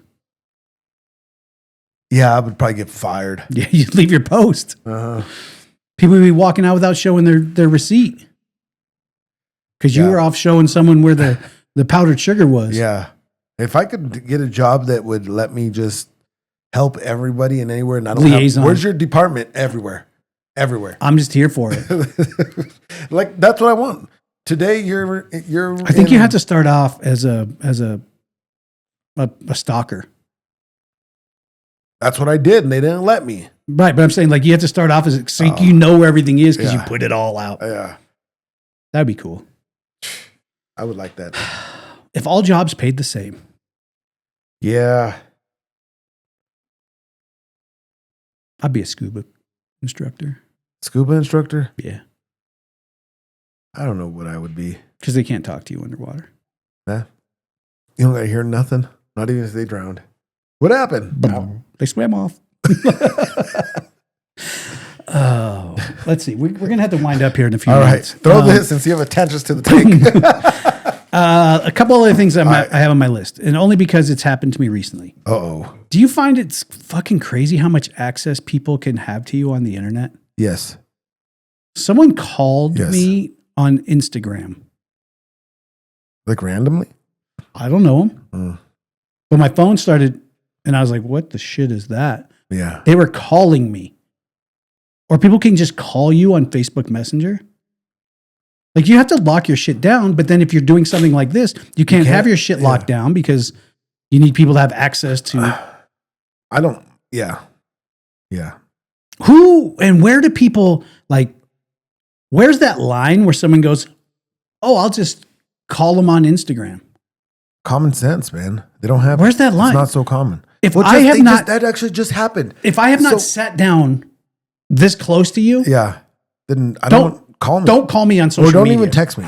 You could comment on one of my posts because I feel like that's what social media is for, right? Right. But don't go anywhere past that. Did you see in the draft actually? Oh, the prank call Yeah. on poor I mean, Sanders. it was kind of. Funny as fuck. I thought it was funny, but still, But not cool if you're him. but not cool if you're him. Not cool if you're the organization. That now has to walk that back because it ended up being someone in the organization's You know what I mean? kids. Yeah, like everybody has too much access to anybody. Yeah. I mean, a phone number is one thing. If someone has your phone number, Who gets the courage to call anybody like that on Messenger or Yeah. Instagram, or I'm assuming TikTok has it too. And well, so when we started doing WhatsApp, uh-huh. a lot of the old bounty hunting people Oh, kind of jumped on WhatsApp and they would message me and I, you know me, I'm like, hey, how you doing? Blah, blah, blah. And they'd be like, can I call you? No. why? Can you send me a picture so I know it's you? No, No, that's creepy as fuck. you can't call me or picture. You found my WhatsApp off of my YouTube page. Guess what? It's me. But people be like, I need a picture, or can you video call me so I can verify it's you? I'm like, why do you need to verify it's me for one if you're calling me? No. Did I ask you for something? Because I promise you, I will never ask you for anything on any social media. I won't be like, hey, can you send me Can you send $50? Can you send me $50 because we're like I'm never going to ask you for anything. So Yeah. that didn't happen. Dang. And you're calling me or trying to message me on my possible contacts. Yeah. Or people will still to this day message me on Instagram and ask for Pat's phone number. Oh, I'll get right here. I'll get 1, 2, 3, 4. That'd be like 5, someone 6. calling and asking me for your phone number. Yeah. Why? And what? You know what gets me? You know what? I probably don't even know his phone number. It bothers me when somebody does give my phone number out and they don't. They not even ask. You don't say, "Hey, I gave this guy your phone." You just give it. It fucking drives me nuts. Okay, ask me for JJ's phone number real quick. Hey, do you got JJ's phone number? You know what? Let me get your number and I'll give it to JJ, and then then she can reach out to you. You know who did that to JJ? Who? Keith. Gave her phone number out? One time, and I'm not going to mention the fighter's name, but you know who he is. We were at Walmart, and this number called, and she never answers anyway. Right. Which is great. I don't even know why she has a phone. Me either. But she didn't answer, and then called back again, no answer, and then finally they text and they said, "Hey, that's such and such," and she's like. I was like, well, if he comes back, just answer. See what he says. See what they need, yeah. He called back. She answered. And it's, mind you, never really... Know each other in passing, but not... Yeah, we don't know you. We've not had dinner. Yeah, and he called and says, hey, I was just wondering if you would help me out. And she's like, well, what do you like? What do you need? Who gave you my number, right? Keith. Oh, great. Of course. Of course. And he's like, I got into it with my wife, and there were some charges pressed for domestic violence. Mm-hmm. And I was wondering if you could come testify on, like, if I, character witness? If you choke me, I can't remember exactly, like, it won't leave marks and this and that. She's like, I don't know you like that. Like, I don't even know. She's like, I don't even know the whole story. Like, I don't know nothing for I'm not testifying on something that I don't know about. And one, I don't. And then no. Is it going to come out that I testified? Yeah. For you, and then you? Oh, yeah. Turned out to be the guy that actually is that guy. Yeah, and he probably was, but yeah, hard no, got to go. Yeah, it's like, well, don't just call random people. Yeah, dude, I had somebody that was in our GTA server, and I'm not going to name names either because it's still a small circle. And apparently they were going through it, and everybody does at different times. I get a message, and I think it's something about the server. And the message was basically, thought about it for a long time, and I guess I'm just going to shoot my shot. My wife kicked me out, and I lost my job, so I'm looking, and I'm wondering if you can help me out with a place to stay. And what else did he want? Either some work or some money. Oh. Did you even respond? Did he think that the response was going to be, let me move you in with my family and just like put you on cool guy salary? Like who what would you, I mean, I can understand if you're in a tough spot and you're like, I'm gonna just ask, but have something to, hey, I'm a video editor and I'm going through a tough time, and I know you probably have an editor. I know you probably, but if you come up with anything and you just need, could you give me an opportunity? Yeah.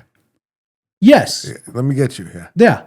You know what? Here's the video of Mike and I playing disc golf. Yeah. If you can turn this into something that doesn't look like shit, that'd be great, because I tried and it looked bad. Yeah. But just, can you give me a place to stay? And no problem. Yeah. Let me ask my 16-year-old if she doesn't mind putting a second bed down there. Who does that? I need that kind of courage. I don't have it. I don't have it either. I don't have it. But people just feel like they have that access to you. But because the social media allows them to. And it's not even a fame thing. It's like anybody, anywhere. Anybody. People will just message other people and ask for things. Yeah. For what? No, I don't know you. Yeah. I mean, before I was a YouTuber, before any of that, I would get people that, because Kristen and I have done a lot of charity work. Yeah. Like we've done a bunch of like toy drives and we did that bike drive that was ridiculous. Yeah. But we would get people just around that time that would just be like, hey, I know you guys help people out and do stuff. I need like $100 to pay my electric bill. Yeah. People I've never met. I don't know them. Yeah. I don't know anything about them. I don't know, like, I could not pick you out of a lineup. Yep. But you feel comfortable enough just to ask me for $100 to pay. Yeah. And how do you pull that trigger? And are you sending it to 100 people? How many times? Or do you pick a couple people and you're like, these people probably. How many times do you read that message before you hit send? Yeah. And those guys probably none. Zero. Just oh dang! I didn't spell that right. Oh, too late. Man. I get it. When you're going through it, but just a random person. But it shouldn't be that random though. You shouldn't have that kind of access. Yeah, no. And that's why, like with my kids and stuff, or my grandkids, like how much access? There should be like a button where you could push to like nobody can message you. I think you can. Like you have your select list of like. I don't know. There's some weird. There's a lot of weird people. I can't. Nah. I'll pass on messaging anybody and asking them for anything. No. You remember the last time I messaged you and asked for something? I can't remember. about the same time you called and asked me for something. I just don't get it. I mean, I have a bunch of other stuff on my list, but we're running out of time. We're way in here. The last thing I have is that we'll save everything else. But do you also see how there's like almost a pressure to have an opinion about everything? Oh gosh, everybody has to have an opinion. Yeah, everybody. When did it become unacceptable to just go, I don't know, or I don't care? I don't care. Everybody has to have an opinion on everything, and your opinion is now your label. And because if you believe, if I give you an opinion, yeah, and it's not your side of the tracks, you're obviously the other side enemy extremist. Yeah. It can't be that just on that I'm not. I don't care. Like, there's a lot of stuff they ask me about sometimes, and I'm just like, it's not that I don't know, but I don't really care. Right. I think that's been a big thing for me. You got to not care because we could all have opinions on everything, right? And that's become the norm. You have to have an opinion. And you have to be outspoken about every single. It's the people that every tragedy become an expert on that. And it's like, that's their cause because you have to. Yeah. Like, I say I don't care a lot. Yeah. I'll say I don't care. And they're like, or what do you think? I don't know. Oh, you just don't care? Exactly. Or even enough people do not take the route of, I don't have enough information right now to formulate that opinion. Yeah. They just create an opinion rather than, hey, you know what? I would look like this is something that I would have a conversation with you about. But before I do that, I need to spend some time figuring out where I'm at. Yeah, why? Because I don't just get my opinion from what my group of friends on Facebook says. I can't. If you're looking for an opinion, you should be asking everybody and just accept everybody's opinion. But everybody becomes closed-minded. But most of the time, people are only asking for an opinion because that's what they want. They're waiting to hear what they can hear if it matches theirs. Yeah. Or even better, if they can make you the devil. Yeah. On the other side. Yeah, there's a lot of things people. Because people will singularly put you in a little jar. Yeah. Based on one opinion. Because your opinion was this of that, you're automatically 100% everything. Yeah. Over there, or everything over there. The people that always have an opinion. Is it really their opinion? I don't think it's really their opinion. Because I feel like people don't really say exactly how they feel or how they want to have an opinion about that. Because, like, for instance, the whole, like we were just talking about earlier, the whole being the star of your show, Mm-hmm.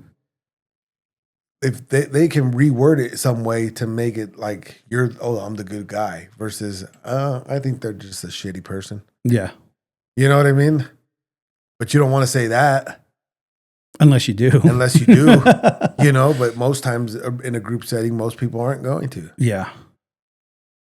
And yeah, that's why sometimes I'll like. I think a lot of people don't like. They'll give their opinion like on social media. It's not really their true opinion.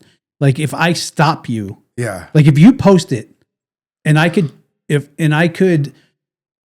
time travel to you if I had a teleportation device, and I could say, "Hey, I saw that you put this down as your. Can you give me the background as to why?" Yeah. I think most people,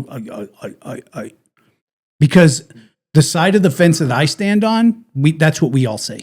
Yeah. That's what we say. We say it that way. That's a perfect example. I hear, you know what, man? I hear it's true. Working at the restaurant, you know how many conversations I hear about a lot of things. There's Politics, a lot of politics, Mm-hmm. right? And it's always I have regulars that, because I'm nice to everybody, and they go on Mondays and Wednesdays, and all I hear them talk about right now is politics. Mm-hmm. And rather than the one saying, I don't know, both of them are rambling back and forth, arguing or just building on each other's point and having an opinion about how it's like, you guys don't have nothing else to talk about. Yeah. I'm not coming to dinner with you to. I don't care to hear it again. I don't give a shit. One, I don't care. And they just get wound up over and up. The same subject. Oh. Yeah. So. Yeah. But yeah, no, everybody. You know, go ahead. That's why also I belong to a lot of Facebook groups, and I find myself typing, but I'm like, I don't, not right now. Dude. Not right now. I've been the opposite lately a lot. Because I'm in the podcasters of Facebook group. I'm in that one too. And I stir it so hard. I can't. I asked someone how they became so self-important just last night. What was their response? They just regurgitated the same bullshit that they were saying. That I said, this doesn't answer the question. You know, what got me thinking about this was where it lands. Because if you ask my opinion, and I give you my opinion on that one particular subject, the large majority of people will take from that one opinion and determine who I am. Yeah. Which could be like... It could be true, but it could not be true. Because we've talked about before. I am very like fiscally conservative as far as politics go. Yeah.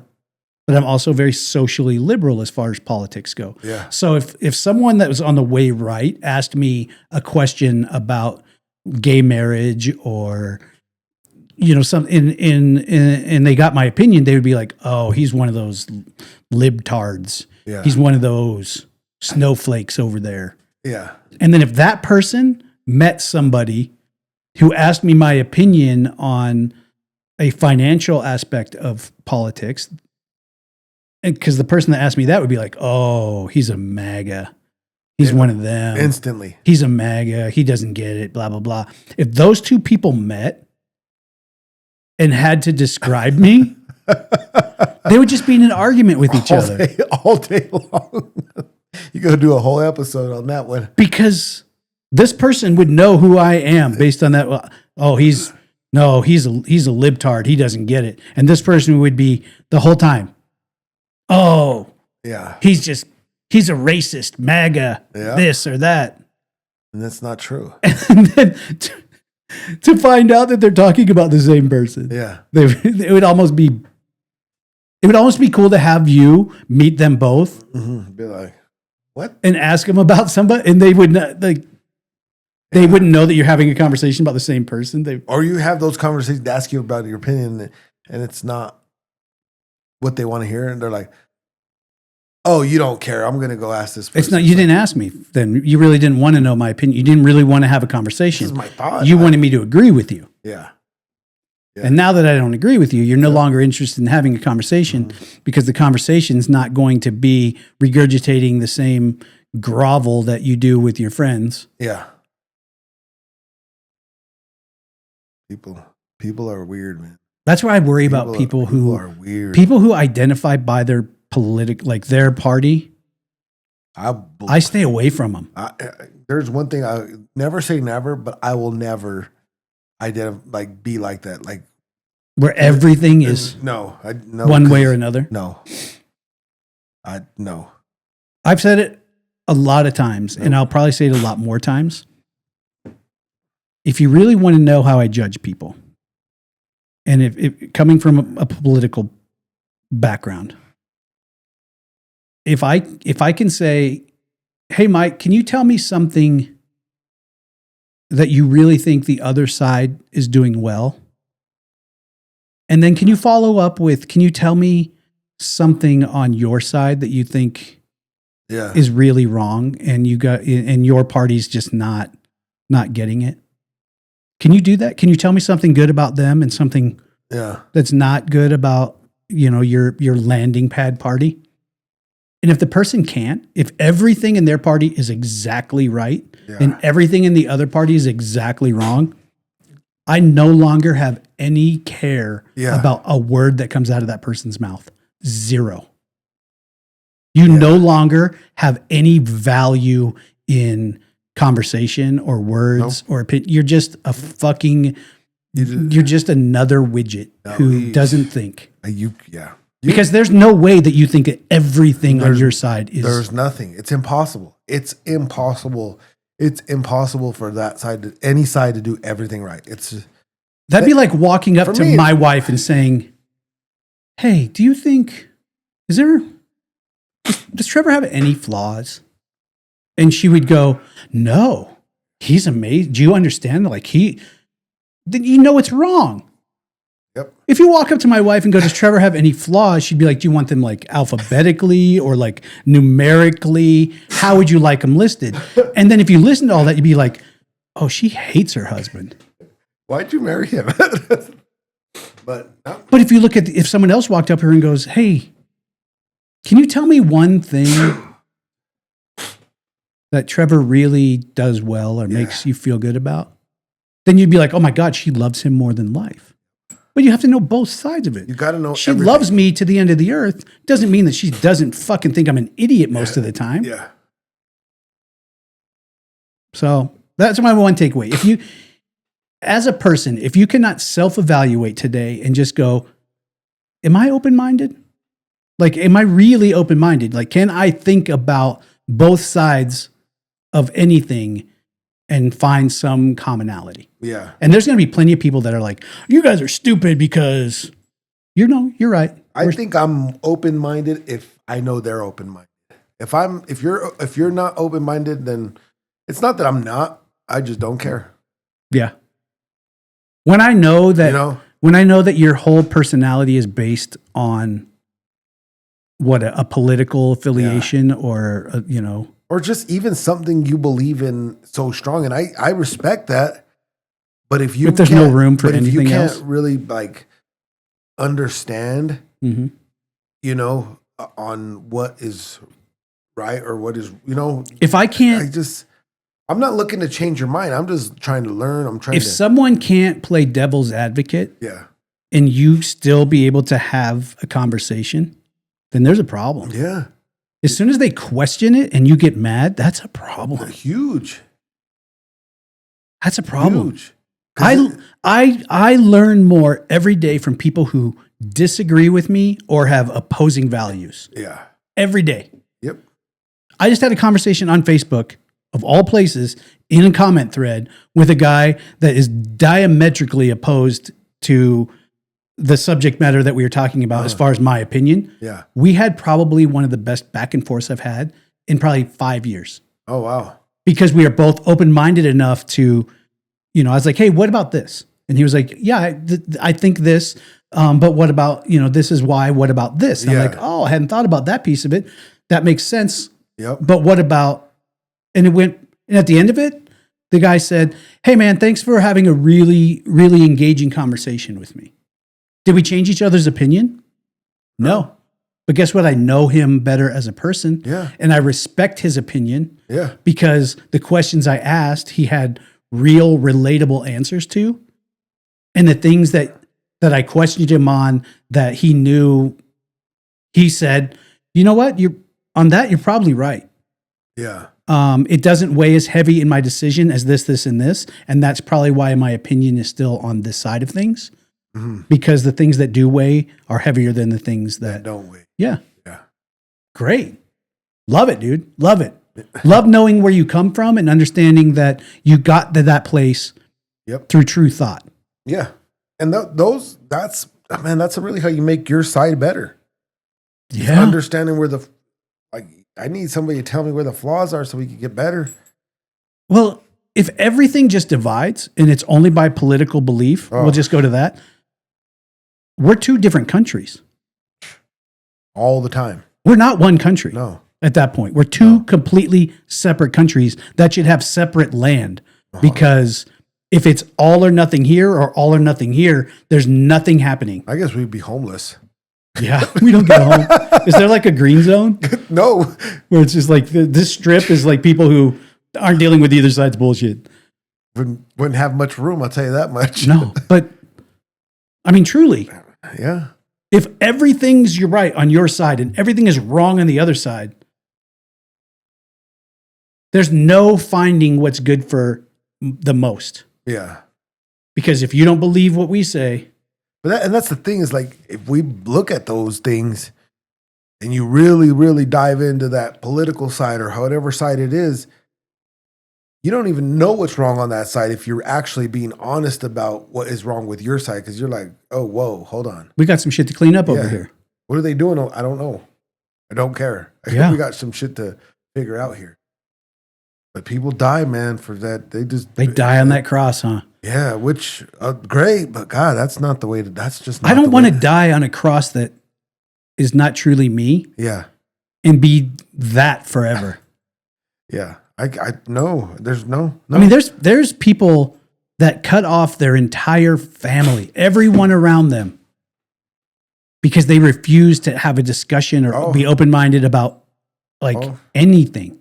Oh, I know. And I'm like, you're 100% right. Oh, I deal with one of those in not my immediate family, but we have one of those that are in the circle of family that they're in the group text. Oh my gosh. Yeah. Because I've taken such a new ownership of my life. I leave group text. Well, I'm not over one person. I'll just be like, you know what? I mute group texts. If you get me in a group text, and I don't do a lot of them. Mm. Like I'll do some for fight week for the fighters. Like if we go not, that my family's got one for get-togethers. Mm-hmm. Other than that, don't put me in a group text because I don't even get past the first message. I leave the group. Yeah. Yeah. If it's not like that, like otherwise, no, me and JJ have one for Delilah. Well, yeah. Like we have one. It's called the village chat, which is like us plus the other parents and their families and their kids. Because we plan a lot of things. Yeah. And there's like 25 people in that one. And sometimes that one has to be quiet. Yeah. But as soon as, if I'm in a group chat and it's about something that needs to happen and, I need to be in here, as soon as one person becomes obviously just too much. Yeah. And it's not worth anybody's time to have this conversation. I'll gotta go. And then I always end up in a fucking side group going, is everything okay? What's going on? I'm like, yeah, I just don't have time for stupid. Like I won't do it. I don't, I'm okay with, hey, what are we doing? This. But then when you start messaging about all this other bullshit, Right. no, get Or me as soon out. as you make an opinion in it, that's It's dumb. Trying to- No. Yeah. No. I've watched people like try to dominate their entire family Mhm. based on their one belief and thinking like everyone has to bend to the will of this. Oh, yeah. And this is how it's going to be, or there's not going to be Christmas at my house and blah, blah. More people just need to go, I don't know, give me a lonely fucking Christmas for you.